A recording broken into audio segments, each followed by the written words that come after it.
اللہ کی طرف بار بار پلٹنے والے، التائبون، اس کی بندگی بجا لانے والے، العابدون، اس کی تعریف کے گن گانے والے، الحامدون، اس کی خاطر زمین میں گردش کرنے والے، السائحون، اس کے آگے رکوع اور سجدے کرنے والے، نیکی کا حکم دینے والے اور بدی سے روکنے والے، اور اللہ کی حدود کی حفاظت کرنے والے اس شان کے ہوتے ہیں وہ مومن۔ اے نبی صلی اللہ علیہ وآلہ وسلم، ان مومنوں کو خوشخبری دے دیجئے۔ اللہ نصیب کرے کہ ہم ان خوبیوں کو اپنے اندر آہستہ آہستہ اتارنے کی کوشش تو کر سکتے ہیں نا، ایک قدم تو بڑھا سکتے ہیں۔ اللہ ہماری مدد فرمائیں گے۔ میں اس میں ایک بات میں نے نوٹ کی اس کے اندر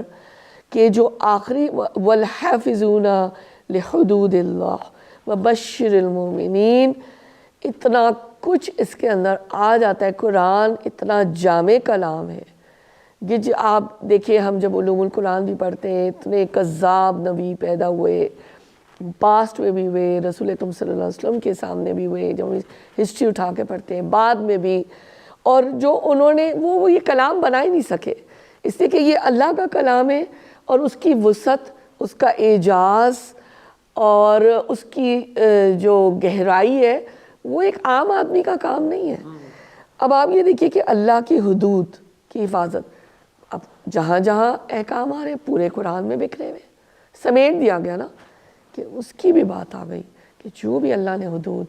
ہمیں پتہ ہے 4 یا 5 جتنی بھی حدود ہم جانتے ہیں قرآن سے،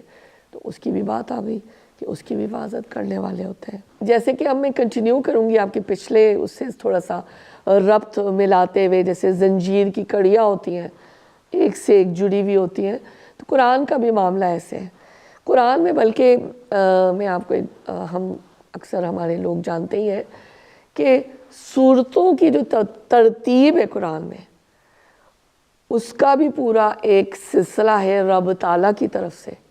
کہ جہاں ایک سورت ختم ہوتی ہے اور دوسری شروع ہوتی ہے، اس کا بھی آپس میں لنک ہوتا ہے اور وہ اس کو سمجھاتی ہے۔ اب اس وقت میرے پاس تفصیل نہیں ہے، ٹائم نہیں ہے بتانے کے لیے کوئی مثال، لیکن یہ بڑی ایک خوبصورت بات ہے قرآن کی ترتیب جو سورتوں کی گئی ہے، ظاہر اللہ کی مشیت سے ہوئی ہے۔